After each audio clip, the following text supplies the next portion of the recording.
So good morning traders. आज है 11 जनवरी and हम लोग का आज नो ट्रेड डे गया है। ठीक है, अभी नो ट्रेड डे तो चल रहा है, अभी भी टाइम है थोड़ा बहुत, लेकिन मेरे को कन्विक्शन उतना आ नहीं रहा और मेरे को बहुत कन्फ्यूजन दिख रहा है। इधर भयंकर तरीके से कन्फ्यूजन दिख रहा है। इधर से डेटा चार्ट में इतना बड़ा बड़ा सेलिंग अवेलेबल है ऊपर से, ठीक है, लेकिन नीचे भी थोड़ा बहुत बाइंग अवेलेबल है। दो तरीके से बात आया है यहाँ पर। और अगर आप यहाँ से एक सेकंड रुकिए, मैं इसको दिखाता हूँ। निफ्टी को भी देखिए, निफ्टी में भी क्या हो रहा था सिनेरियो कि इधर से हाई का ब्रेकआउट है और सेलिंग आने वाला है, कुछ ऐसा सिनेरियो इधर चल रहा था। ये ऐसा का है वहाँ, तो ऐसा कुछ सेटअप है, ठीक है। तो अब मैंने देखा कि सबसे पहला बात, मार्केट डायरेक्टली 47,500 के ऊपर खुला। अगर ऐसा कुछ होता कि मार्केट यहाँ कहीं नीचे से खुल के 47,500 को डायरेक्टली ब्रेकआउट ब्रेकआउट करता हुआ अगर निकल रहा है, अगर डायरेक्टली निकल रहा है तो एक रिवर्सल के लिए एक बहुत आसानी से ट्रेड पकड़ सकते हैं। दूसरा बात, अगर मार्केट कुछ ऐसा करता कि इधर से जाके फिर इसके नीचे थोड़ा बहुत खड़ा हो गया, फिर रिट्रेसमेंट देके 50% जोन तक आया, फिर ये वाला ब्रेकआउट को हम लोग पकड़ सकते थे। ठीक है, ये दो तरीके से काम हो सकता था, लेकिन मार्केट तो वैसा कुछ सिनेरियो किया ही नहीं। मार्केट ने क्या किया कि 47,500 के डायरेक्टली ऊपर खुला, और देखिए ये डेटा के अगेंस्ट में जाके अभी बाइंग बाइंग आ रहा है। पता नहीं कैसे हो रहा है, तो कुछ भी हो मेरे को उससे कुछ फर्क नहीं पड़ता। तो अब सबसे पहला बात, मार्केट में कल क्या था कि गैप डाउन था और आज क्या है, गैप अप है। तो प्रीवियस डे का चार्ट सिनेरियो रिपीटिंग का कुछ सिनेरियो है ही नहीं, तो वो उसको हम लोग इग्नोर कर दिए। देखिए, अब सबसे पहले जब मार्केट में कहाँ कहाँ यहाँ पर ये है, मतलब बोलिए ना, एसएल पड़ा हुआ है, उसको देखना है कि ये मार्केट इधर से ऊपर गया और ये रिट्रेसमेंट हुआ।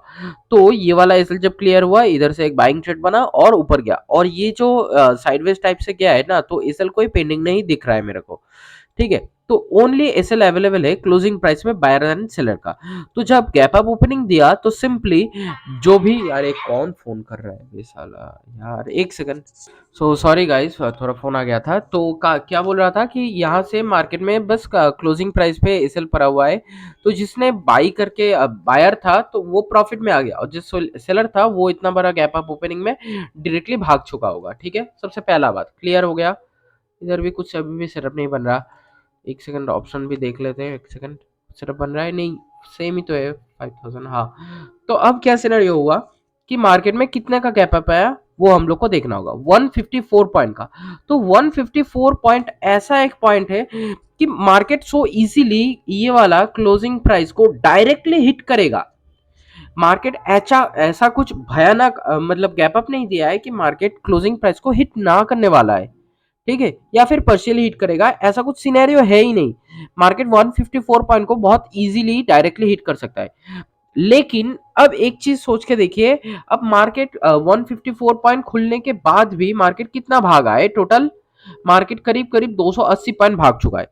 तो एक साइकोलॉजिकली एक बात को सोचिए, जो आपको अगर 280 पॉइंट का अगर प्रॉफिट मिल चुका होगा, और अगर फिर से आपका प्रॉफिट थोड़ा बहुत कम हो गया होगा, मतलब कैसे कि ऐसे फिफ्थ से अगर आपका प्रॉफिट थोड़ा बहुत कम होता हुआ अगर ये वाला जोन में आ गया 0.5 0.6 पे, तो आप क्या अभी भी ठहरे रहोगे, आप भागोगे। सिंपल बात है, आप भाग जाओगे। ठीक है, तो जब भी भाग गए तो इधर से बायर्स क्लियर हो गए, और वो क्या जोन में आ गया, एक 0.5 0.6 का गोल्डन जोन में आ गया। तो उधर से अब एक buying so much easily possible दिख रहा है। ठीक है, लेकिन एक चीज सबसे पहले देखिए, कितने का गैप अप में हुआ था, 154। तो कैन यू गारंटी कि मार्केट फिर वापस आएगा नहीं, मार्केट उधर से उसको टच करके पार्शियल हिट करके ऊपर भाग जाएगा।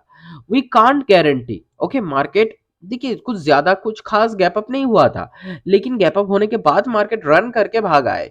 तो अब वो पार्शियल हिट होगा या फिर डायरेक्ट हिट होगा, वो मैं कंफर्म गारंटी के साथ नहीं बता सकता।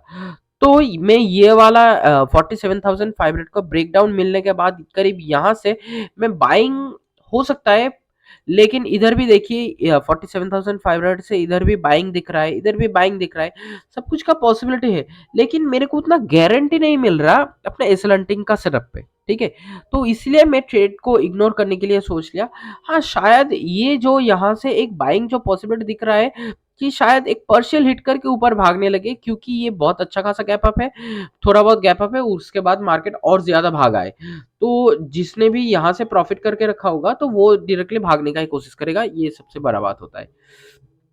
तो अब एक चीज़ और दिखाता हूँ, एक गैप अप, हाँ, ये वाला गैप अप देखिए। 2 दिन पहले का 9 तारीख का ट्यूसडे को था। यहाँ से कितने का गैप अप आया था इधर? You can clearly see 230 point का। तो जब ऑलरेडी 200 प्लस पॉइंट में गैप अप हुआ, 230 पॉइंट करीब 200, मतलब मोर देन 200 या फिर 250, ठीक है, ऐसा ही कुछ एक अप्रोक्सीमेट रेंज होता है। तो जब मोर देन 200 पॉइंट में गैप अप हुआ, तो मार्केट अब क्लियरली हम लोग को दिख ही रहा है कि मार्केट सिंपली क्लोजिंग प्राइस को हिट नहीं करेगा डायरेक्टली, ठीक है। सबसे पहले प्रीवियस डे में क्या ऐसा कुछ गैप अप में काम था? नहीं, फ्लैट था, ठीक है। तो मार्केट उतना पूरा का पूरा गैप अप, पूरा का पूरा इस गैप को फिल नहीं करेगा और क्लोजिंग प्राइस को हिट नहीं करेगा। ऊपर से थोड़ा बहुत आपका ये डेटा में भी सपोर्ट दिख रहा था। तो डेटा में भी जब दिख रहा था, तो इधर से मेरे सर ने, हिमांशु सर ने, इधर से ऐसा 100 में यहाँ से एक सिंपल बाइंग को पकड़ लिया था, ठीक है। लेकिन ये गैप अप अच्छा खासा था।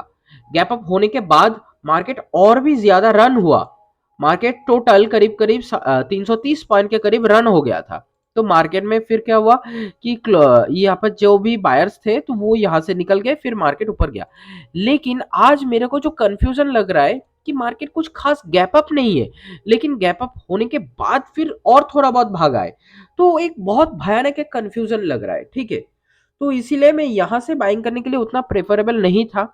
तो मार्केट में देखिए, सबसे पहले मेरे को जब यहाँ पर हायर हाई का ब्रेकआउट जब मिल ही रहा था, तो मैं इधर से इस सेल को क्यों नहीं पकड़ा, ये वाला क्वेश्चन आप लोग शायद पूछ सकते हैं, ठीक है। तो इसका आंसर है, एक सिंपल एक चीज बताइए जी, कि यहाँ पे कुछ अच्छा खासा आपको ग्रीन मोमेंटम दिख रहा है कि उसको मैं 100 50 और 100 फॉलो करके ऊपर की साइड भाग जाऊं? नहीं दिख रहा मेरे को। तो यहाँ पे पी में लो का ब्रेकडाउन मिलना चाहिए और सी में हाई का ब्रेकआउट मिलना चाहिए, है ना? है क्या? नहीं है, ठीक है। सिंपल चीज यहाँ पर भी नहीं है। तो मेरे को उतना कन्विक्शन नहीं आ रहा था कि यहाँ से मैं इस बाइंग को पकड़ लूँ। अगर सोचिए कि अगर एक बाइंग को पकड़ भी लेता, तो कहाँ से एक बाइंग आ सकता था? इधर से प्रॉपरली एक सेलिंग आ रहा था, मतलब एक प्रॉपरली एक सेलिंग। तो ये वाला कैंडल के शायद क्लोजिंग में मैं बाई करके बैठता, ठीक है। तो मेरा स्टॉप लॉस रहता कितने का? 30 पॉइंट का। मेरे को ऑलमोस्ट स्टॉप लॉस ही दिखा दिया है, ठीक है। मेरे को ऑलरेडी स्टॉप लॉस दिखा चुका है मार्केट में, 35 पॉइंट का मेरा टारगेट मिल जाता। लेकिन मेरे को यहाँ से ना प्रॉपरली 100 50 और 100 को फॉलो करने के लिए यहाँ पर कुछ ग्रीन सिर्फ भी नहीं दिख रहा था, डे लो का कोई ब्रेकडाउन भी नहीं था, मेरे को कन्विक्शन नहीं आ रहा था उतना। और देखिए कितना जल्दी जल्दी वॉलेटिलिटी आ रहा है, मतलब बहुत सारा कंफ्यूजन के अंदर ये काम हो रहा है। तो बस इसीलिए मैंने काम नहीं किया और कर दिया अपना आज का नो ट्रेड डे। क्योंकि अब देखिए, अगर मार्केट अभी 47,500 को लेवल को ब्रेक डाउन करके अगर नीचे आके फिर अभी बाइंग करवाने का कोशिश किया, तो शायद बाइंग हो सकता है, क्योंकि इधर से एक बाइंग पॉसिबिलिटी अच्छा खासा दिख रहा है। लेकिन market also can hit the closing price directly, because क्योंकि मार्केट कुछ खास गैप अप में नहीं गया है। इस चीज को याद रखिए। मार्केट अगर बहुत अच्छा खासा गैप अप में खुलता, तो फिर मार्केट कुछ अलग काम कर सकता था।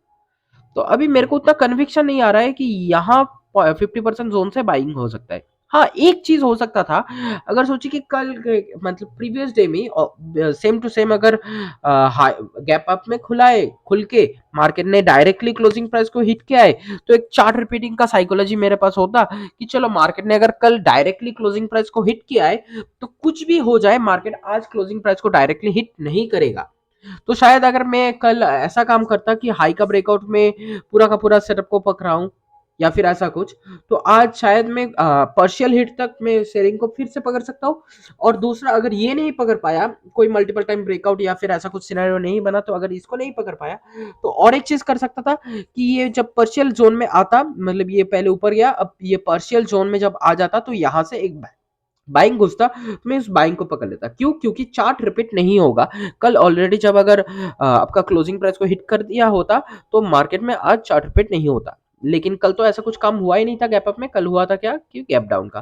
तो चार्ट रिपीटिंग का सिनेरियो को भी हम लोग इस्तेमाल नहीं कर सकते। अब मार्केट पूरा का पूरा भी हिट कर सकता है, यहाँ से भी बाइंग आ सकता है, क्योंकि यहाँ से एक बाइंग मेरे को दिख रहा है, लेकिन कुछ बहुत सारा कंफ्यूजन आ रहा है। तो सिंपल, जब इतना सारा कंफ्यूजन मेरे को दिख रहा है, तो सिंपल आज मेरा नो ट्रेड है। थैंक्स फॉर वॉचिंग, फिर मिलते हैं अगला दिन।